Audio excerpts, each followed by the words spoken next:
Where do I even start?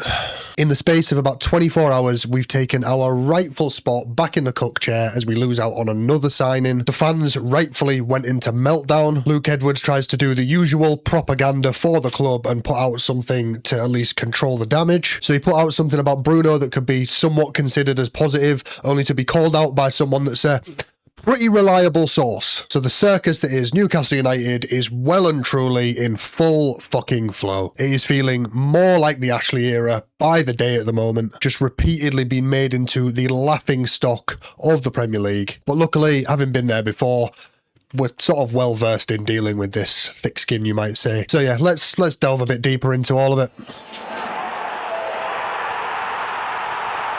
Now, let's start by asking some of the right questions that need to be asked about another rejection from another player. Questions that we really should be asking. Not the stuff like, why is SCR stacked against us, or whatever else you want to use to try and blame it on other people. The question we need to ask is, why does nobody want to sign for Newcastle? I do completely agree, by the way, that SCR is anti-competitive. I'm completely on board with that. I'm also a firm believer that you can't outsource blame until you have your own house in order. Only once you've done the absolute best that you can do, only once you've turned over every stone in the pursuit of success and you're still failing, only then can you start to look at other reasons as to why you're failing. That's a belief that I have anyway, which is why back when we were doing well, I was more than happy to call out PSR as it was back then. I was more than happy to call out any sort of negative media that was being driven towards us when there was no reason to be negative because we were doing well. Back then, when it seemed that we had our own house in check,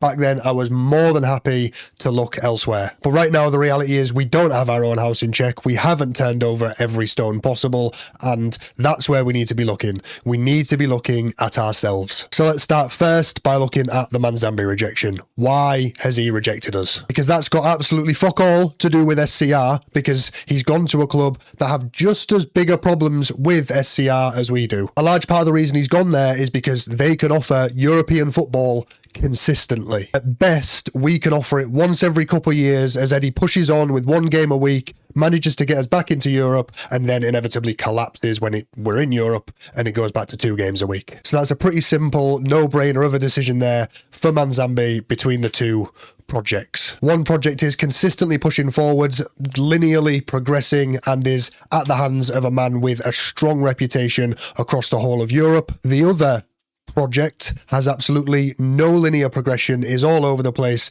and is at the hands of a man whose reputation spans as far as Bournemouth. With this new strategy of going after foreign talent, half these foreign players probably don't even know who he is. And with me saying that, I can already hear some of the people that have been brainwashed by disingenuous journalists, and I've got more on disingenuous journalists later in the video, but I can hear all the people that have been brainwashed by these people already saying, oh, well, how is it Eddie's fault? Eddie's not the one negotiating to make these deals. And that's part of what I mean about disingenuous. There isn't a single person that said Eddie Howe is the one negotiating these deals. So you are right, 100%, Eddie Howe is not the one on the phone trying to make the deals. So he's not directly responsible for the deals falling through. I mean, he did get jobs for the boys in bringing his nephew in, who is one of the ones that is doing this job, but that's a whole nother video. But in terms of who is directly to blame right now for Manzambi falling through, for Munoz to falling through, it's not Eddie Howe. It's also not the players, by the way, for anyone who is blaming the players. That's insane. The players, they owe us nothing. But the blame falls on the liars at the club who said towards the end of last season that they would intervene if things didn't improve. And the reason the blame falls on them is because when they came out and said that, our project was on its deathbed. It was on life support. And them saying that they would intervene was what needed to be done to breathe some life back into it. They had the opportunity to move the manager on, bring someone new in who breathes some life into the project. There was 5 or 6 managers available at the time with strong international reputations, not to mention one of them, Mourinho, who has a strong connection to the club through obviously Sir Bobby and stuff. He's obviously now at Madrid, but instead we chose no intervention whatsoever, and now we're paying the price of that. We're paying the price of having absolutely no project to sell. We have a manager that has no pull whatsoever. Nobody believes in what we have to offer. Whatever you think of Jose Mourinho, whether you like the football, whether you don't, this would not have been a problem if we'd have gone for Jose Mourinho. And there's been a lot of neutral fans watching the channel recently that might not understand when I'm saying Mourinho managing Newcastle. They may be like, you really think you can get Mourinho as a manager?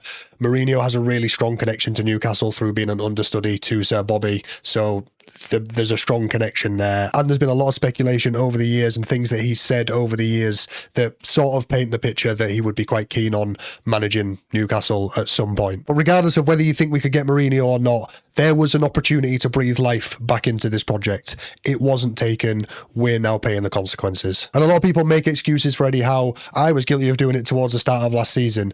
But now the excuses, you can see that they're already there for next season. People are going to be like, oh, well, he didn't get any of his first choice players again. But there comes a point where the excuses just don't slide anymore. You have to actually look at why are we not getting the players that we wanted. Also, regardless of that, also as a manager, you have to do the best with what you have available. And over the course of the World Cup, there has been a clear example that Eddie Howe is not doing the best with what he has available. And it's almost comical when you put these two things next to each other. When you think of Newcastle players at the World Cup, who has had the biggest amount of like positive headlines over the course of the World Cup? Some might maybe say like Johan Wissa or Anthony Elanga.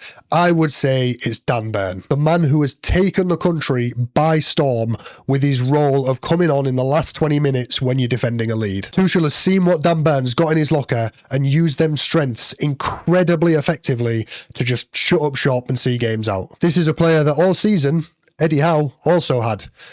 We lost 27 points from winning positions last season, but Eddie Howe, he never fancied using Dan Burn in that way. He never fancied using Dan Burn in the way that Tuchel's used him. Nah, he fancied starting him at left back, didn't he? Not Lewis Hall at left back. No, not one of the best left backs in the league. No, instead, I'd rather start that 6'7" guy over there who's quite obviously a centre back. I'd rather start him at left back over Lewis Hall, which this leads me nicely into the disingenuous journalists, because they defend this behaviour. All season, they've tried to defend Eddie Howe making these decisions, and they've used their superior knowledge of the game to try and criticise Lewis Hall and say he can't defend. A man who managed to pocket Lamine Yamal for an entire 90 minutes, but they say that he can't defend because of their incredible analysis of the game. These criticisms have came from the same journalist who then said that Jude Bellingham shouldn't be in the England squad. If that doesn't tell you all you need to know about their reading of the game, I don't know what does. The reason they do this, I can only assume, is either they don't know a thing about football, which you have to give them some credit and say they must know something about football to be in that profession. Maybe they just do it as rage bait for engagement, which is completely plausible. I think the most plausible explanation as to why they do this is to stay on Eddie's good side, to stay on the club's good side, because staying on their good side means more exclusives for them. But the thing is, when you're repeatedly chatting bollocks to perpetuate the club's narrative, eventually you're going to get called out for your lies. And whether it's one journalist or the other, that's what they're all doing. And today was Luke Edwards' turn to get called out for it, because he wrote an article that you can only imagine is off the back of the Manzambi rejection. Obviously, there was a major meltdown from the fan base, as you would expect in this situation after what happened with the Munoz deal. It's happened again. Major meltdown has happened. Obviously, there's no accusations here. There's nothing confirmed, but the timing of Luke Edwards' article is crazy when obviously this meltdown is going on. Because what Luke Edwards did is he then comes out with something that can be somewhat seen as like positive about Bruno. But ultimately the article is mainly trying to deflect blame away from the club about what's happening with Bruno and the links to Arsenal, and deflect it onto someone who's not at the club anymore. He tries to deflect it onto Amanda Staveley. So what he essentially said in the article was that all these links to Arsenal have all come from a conversation that Amanda had with Bruno back obviously when she was here, where she said that if Newcastle don't get Champions League football, he can leave for £50 million. Except the thing is, I don't think that did happen, did it, Luke? Because Mehrdad has came out and called you out for chatting bullshit. Called it for what it is, utter nonsense. And the mind-numbing levels of stupidity here from Luke Edwards is like on another level. Because if you're gonna be writing lies to try and like perpetuate the club's narrative, Why would you write it about Amanda of all people? And I don't mean this because the fans love her, right? Because, you know, some do, some don't. I think the majority of the fans do, but some don't, right? Whatever your opinion is of Amanda, I don't really care. Because, like, that would even potentially make sense to write it about Amanda if I was going to use that reason, because it's going to get engagement, and that's sometimes what it seems like these guys go for. The reason it's mind-numbingly stupid is because it's a fucking lie. And what do we know Amanda and Mehrdad for? Like, whether you see it as a good thing or a bad thing, what we know them for is communication. Sometimes they were criticised for not being able to keep their mouth shut, but one thing that we know is that they talk, they communicate. And Mr. Edwards here is sat there thinking, oh yeah, class, I'll write an article about them, I'll write lies about them, they won't call me out for it, surely not. It's beyond belief how stupid that is. Writing lies about someone who is quite clearly very outspoken and thinking that they're not going to call you out for it. I can't. It's insane. But anyway, yeah, honestly, I think at this point, I don't even know that I want Bruno to stay. Not because I don't still love the guy. I do still love the guy. He gave us 120%, 200% even in every single game he played for us. And that's all you can ever ask from a player. Some people say that they'd rather him not give all the spiel that he did about loving the club and giving everything that he did for the club if he was only ever going to leave.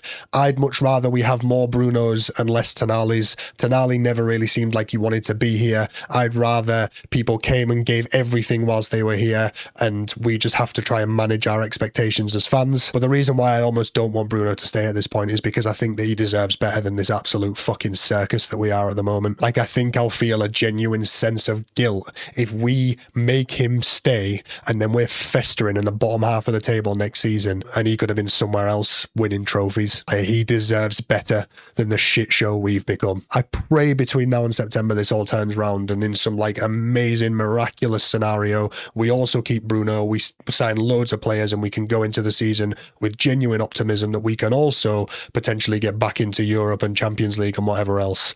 I'm not holding my breath on that, because realistically I can't for a second see how we bring anyone in that pushes us onto that level again. Like, how do we sell this to anyone at the moment? I've seen people talking about the Manzambi rejection saying, why would you walk away from a deal that's still possible to happen just because of the risk of some bad PR? Well, I don't know, maybe because we're in a transfer window and we've had 2 years straight of bad PR to the point where I genuinely think we're one more bad bit of PR away from championship clubs beating us to players. Believe it or not, PR is actually pretty fucking important when you're trying to sell a project to a player. Anyway, at least England are doing well. I would have done another England video yesterday, but I've been really ill. I don't know if you can tell in my voice, but I'm still a little bit ill. So that's obviously why I haven't done another England video, even though I was quite enjoying doing World Cup content, because it's a nice break from the shit show that we are. Obviously, we've got Argentina up next, so there will be one after that, because that's the only thing that's keeping me sane at the moment. So that's all the noise for this one. Until the next one.